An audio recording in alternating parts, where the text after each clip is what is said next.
മുണ്ടക്കൈ ദുരന്തബാധിതർക്ക് നിർമ്മിക്കുന്ന സർക്കാർ ടൗൺഷിപ്പിലെ വീടുകളിലുണ്ടായ ചോർച്ച പരിഹരിക്കാൻ തിരക്കിട്ട നീക്കങ്ങൾ കരാറുകാരായ ഊരാളുങ്കൽ തുടങ്ങി. വിള്ളലുണ്ടായിട്ടില്ലെന്ന നിലപാട് സർക്കാർ ആവർത്തിക്കുമ്പോഴാണ് അറ്റകുറ്റപ്പണികൾ തുടങ്ങിയത്. റവന്യൂ മന്ത്രി കെ രാജൻ നടത്തിയ പരിശോധനയെ പരിഹസിച്ച് പ്രതിപക്ഷ നേതാവ് വി ഡി സതീശൻ രംഗത്ത് വന്നു. സർക്കാർ ടൗൺഷിപ്പിൽ നിർമ്മിക്കുന്ന വീടുകളിൽ ചോർച്ച കണ്ടെത്തിയ വീടുകളിലെ അപാകതകൾ പരിഹരിക്കുന്നതിന് വേണ്ടിയുള്ള പ്രവർത്തനങ്ങളാണ് ഇപ്പോൾ ആരംഭിച്ചിരിക്കുന്നത്. നിലവിൽ കോൺക്രീറ്റ് ചെയ്ത വീടുകൾക്ക് മുകളിൽ വാട്ടർ പ്രൂഫിംഗിനോടൊപ്പം വീണ്ടും കോൺക്രീറ്റ് ചെയ്യുന്ന പ്രവൃത്തികൾ പുരോഗമിക്കുകയാണ്. അതിനിടെ വീടുകളിൽ വിള്ളലുണ്ടായി എന്ന വാർത്ത അടിസ്ഥാനരഹിതമാണെന്ന് മന്ത്രി വി ശിവൻകുട്ടി പറഞ്ഞു. വീടുകളിൽ വിള്ളൽ കണ്ടെത്തി എന്നൊക്കെ പറയുന്നത് പോലും പച്ചക്കള്ളമാണ്. 5,80,00,000 ആണല്ലോ കണക്ക് പറഞ്ഞുകൊണ്ടിരിക്കുന്നത്. അതൊന്നൊരു വിശ്വസിക്കാൻ പറ്റുന്ന കണക്കല്ലല്ലോ.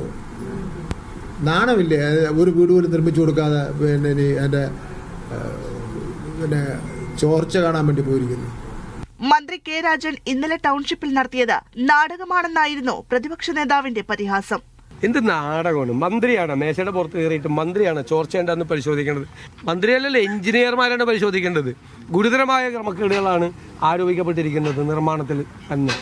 ടൗൺഷിപ്പിലെ വീടുകളിൽ നിലവിൽ കണ്ടെത്തിയ പ്രശ്നങ്ങളെല്ലാം പരിഹരിച്ച ശേഷം മാത്രമേ വീട് കൈമാറൂ എന്നാണ് ഊരാളുങ്കൽ അധികൃതർ പറയുന്നത്. ഫേസ് 1-ൽപ്പെട്ട 178 കുടുംബങ്ങൾക്ക് മെയ് 20-നകം വീട് കൈമാറാൻ കഴിയുമെന്നും ഊരാളുങ്കൽ അവകാശപ്പെടുന്നു.